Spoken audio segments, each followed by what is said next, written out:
na amin'ny président de république na amin'ny prime ministre na amin'ny ministre ny défense tsisy mahalala gendarme noho izay ianareo. Colonel Tahina zany a olona tsy mba manana zavatra maloto zany, tsisy dossier maloto hoe nanao corruption tarina nakavola tarina nanao inona, tsisy an'izany. Zay mahita miteny an'izany aoko izy tena. Ao amboniny ange misy chef d'état major, ao amboniny ange misy commandant de gendarmerie, ao amboniny ange misy ministère de gendarmerie. Ka raha hoe saziana ny lehibe rehetra tokony atomboka hatrany ministre zany ny fanasaziana, fa tsy le olona ao anelanelany ao nataonao. Tokony le chef de division, chef de service ny saziana, le planton ary, fa tsy olona nahavita asa be dia be ohatran'izay no atao. Tsy milamina ny eo amin'ny sampanoana n'ity fotoanana ny Rajoelina ity, indrindra fa tahorinina ny esorana ny colonel Tahina Ravelomanana tamin'ny toerana maha DPJ azy eny anivon'ny Gendarmerie-Pirenena. Etsy andaniny, tsy makasitraka ny filan-kevitry ny ministra tamin'ny 7 Mai 2024 lasa teo ny Generaly Ravalomanana Richard filohan'ny anteny-mera Ndoolona. Tsy vitany tsy makasitraka ny fanesorana ny colonel Tahina izy, fa manozongozona ny sezan'ny ministre délégué misahana ny Gendarmerie-Pirenena sy ny commande ny Gendarmerie-Pirenena. Etsy ankilany kosa, Ramatoa Lalatina Henriette manohitra ity faneho-kevitra izay nataon'ny Generaly Ravalomanana Richard filohan'ny anteny-mera Ndoolona. Zany hoe manohitra ny faneho-kevitry ny filohan'ny anteny-mera Ndoolona ao amin'ny androm-panjakana izay misy azy ny loholona Lalatina Henriette Rakotondrazafy. Ndao arahantsika ity toedra raha ity.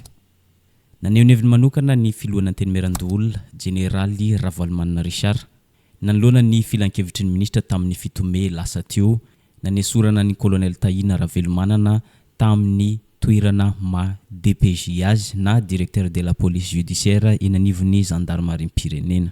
Efa iarany rehetra mahalala ny antony nanesorana azy noho ny raharaha colonel Patrick Rakotomamonjy tafatsoaka nefa tokony mbola atao fanadiadiana. Tsy mankasitraka ny filan-kevitry ny ministra io ny General Ravalomanana ary tsy tompona andraikitra amin'ny fanesorana ny colonel Tahina izy, fa izay nanesitra azy dia tompona andraikitra amin'ny fanapahan-kevitra izay noraisiny hoy General Ravalomanana. Ny antony dia zao, ity colonel Tahina ity hoy izy dia tsy manana dossier maloto hatrizay nafantarany azy. Fantany dia olona miasa tsara, manaja ny asany ary professionnel ny colonel Tahina hoy General Ravalomanana Richard. Colonel Tahina zany a olona tsy mba manana zavatra maloto zany, tsisy dossier maloto hoe nanao corruption tarina nakavola tarina nanao inona, tsisy an'izany. Zay mahita miteny an'izany aoko izy teny, fa za gendarme teo aloha, gendarme niara niasa taminy a, mahalala ny ataon'ny gendarme tsaray a, tena olona intègre, olona professionnel izy colonel Tahina. Resoriny izy zany a dia tompona andraikitra zany zay nanalana azy zany a, tsy tsisy fanomezantsy mihitsy fa matoa izy tompona andraikitra dia malala zay ataony izy. Zay moa fanapahan-kevitra niraisina dia tompona andraikitra zany no anontaninareo na inona ny esorinareo le olona, tsy zany nanala azy. Arovana ny olona zay manao ny asany, fa tsy hoe manao ny asany zay ny sécurité professionnelle zay. Mila arovana ny olona manao ny asany zany, fa raha ohatra atao ohatran'io zany ka hoe tsy sécurité professionnelle intsony, raha vao misy zany dia lanin'ny olona horaisiny foana nke karaha misy am-bolany, na hiasa izy na tsy asa dia horaisiny foana karaha misy am-bolany. Fanampin'izay, somary nanaitra ny maro ihany ity ampahany faneho-kevitra ity General Ravalomanana filohan'ny anteny-mera Ndoolona ity, dia nilazany fa mahafantatra tsara ny mahakasika ny Gendarmerie izy. Eny na dia filoham-pirenena sy premier ministre lehiben'ny gouvernement ary tsy mahalala ny mahakasika ny Gendarmerie mihoatra azy. Raha niverenana ny fanapahan-kevitra ny fanesorana ny colonel Tahina Ravelomanana, dia nilaza izy fa raha nesorina ihany ny colonel Tahina Ravelomanana dia tokony nesorina ihany koa ireo tompona andraikitra izay manodidina ny ity raharaha ity.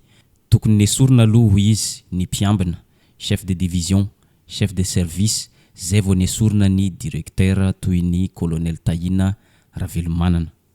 Eo anatren'izay, raha ho saziana ihany hoy izy ireo lehibe rehetra dia tokony nesorina hatramin'ny ministre sy ny commande ny Gendarmerie-Pirenena izay eo ambonin'ny colonel Tahina Ravelomanana, satria anisan'ny tompona andraikitra tsy afa-miala amin'ity raharaha ity izy ireo hoy Generaly Ravalomanana. Manamboninahitra anazy zandary teo aloha misy ny atao hoe responsabilité. Ny responsabilité zany voalohany le olona garde atao zany ny tompona andraikitra anio.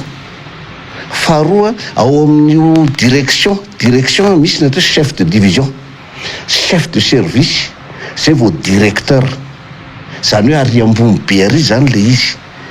Nahoana moa no hoe raha iza zany ny teny indray hoe ahoana moa no lasa hoe akinona aminazy le responsabilité ianao directeur ny tompona andraikitra an'io ka maninona raha ohatra ka misy nangalatra ny anatary ambany tary tsy directeur atary ambany travaux publics anatary amin'ny intérieur no tsy le na chef de service na antany tsy le directeur ny travaux publics na directeur ny intérieur no esorina fa maninona itino esorina le olona raha ohatra ndray hoe izy ary ny tompona andraikitra voalohany izy ny directeur amin'le service io ao amboniny ange misy chef d'état major ao amboniny nge misy commandant gendarmerie ao amboniny nge misy ministère ny gendarmerie ka raha hoe saziana ny lehibe rehetra tokony atomboka hatrany amin'ny ministre zany ny fanasaziana fa tsy le olona ao anelanelany eo nataonao tokony le chef de division chef de service ny saziana le planton ary fa tsy olona nahavita asa be deabe ohatran'izay no atao fa raha iza teo za tamin'iza secrétaire mpanjakana medida gendarmerie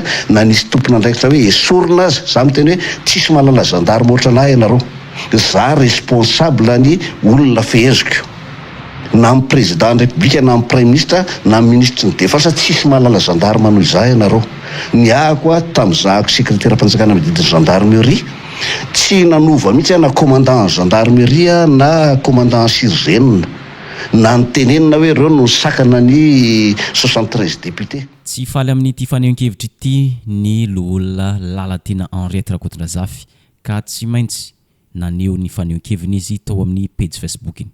Aleo izy tsy mifampiaro hoe samy mpitsara ohatra dia mifampiaro na samy administrateur civil na samy miaramila na samy zandary. Tokony ialana ny corporatisme. Tao jeretsika hatramin'ny voalohany ity fanehoan-kevitra ity. Toy izao ny publication tao amin'ny page Facebook-iny. Fanehoan-kevitra politika.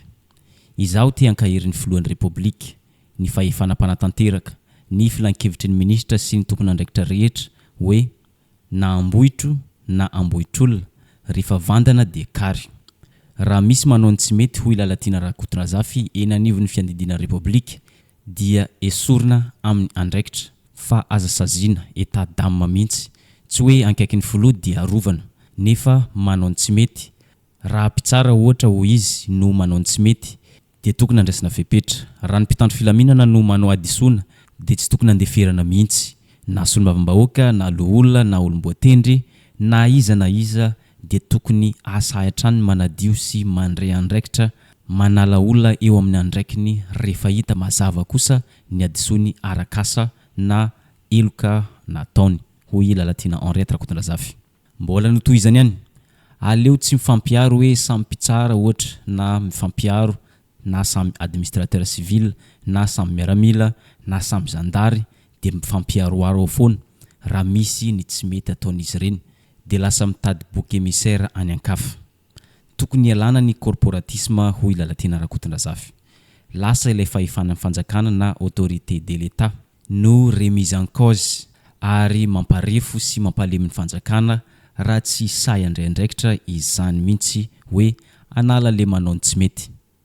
Izaho manokana hoy ity loholon'ny Madagasikara ity dia efa niteny tamin'ny volana janoary hoe mpikambana ao anatin'ny gouvernement aza na ny gouverneur na aux employés de l'État hafa rehefa tsy maharaka ny hafainganam-pandehan'Andriamatofiloha nefa sady tsy vonona hijoro hiaro azy sy ny fitondram-panjakana nanendry azy akory dia tokony tsy hananana état d'âme fa isorana madiodio e. Mbola manana ambara betsaka zao hoy ity Lalatina Rakotondrazafy ity amin'ity fitadiavana bouc émissaire ity fa alefako aloha ity afatra ity androany hoe aza omena vahana ny politika ny tsisy bedy fa mampalemy ny fahefam-panjakana izany. Eto ampamarana dia zao afaka milaza isika fa miady an-trano ity fitondrana ny Rajoelina ity taoriny savorovoro nateraky ny colonel Patrick Rakotomamonjy tamin'ny andro vitsivitsy lasa zay. Ohatra ray ihany no niraisitsika androany tamin'ity video ity fa maro no azo resana. Raha ity tsy fitovian-kevitra eo amin'ny filohana anteny merandoolona ity sy loholona Lalatina Henriette Rakotondrazafy dia afaka milaza isika fa maro ny voka-dratsy aterakin'izany satria ny fanehoan-kevitry Général Ravalomanana Richard dia tsy nijanona tamin'ny tsy fankasitrahana ny fanapahan-kevitry ny filan-kevitry ny ministra izy fa mbola manozongozona ny sezan'ny ministra izay samby manana basy avokoa, samby manana galona. Araka izany rehetra zany dia ho afana ity toedra rahampirenena ity fa hoaratsika miandalana eo ny mety toy ity toedra raha ity. Ary izany koa mamarina ny videontsika androany, azadino misabone sy manisy amin'ny videontsika amin'ny manaraka indray.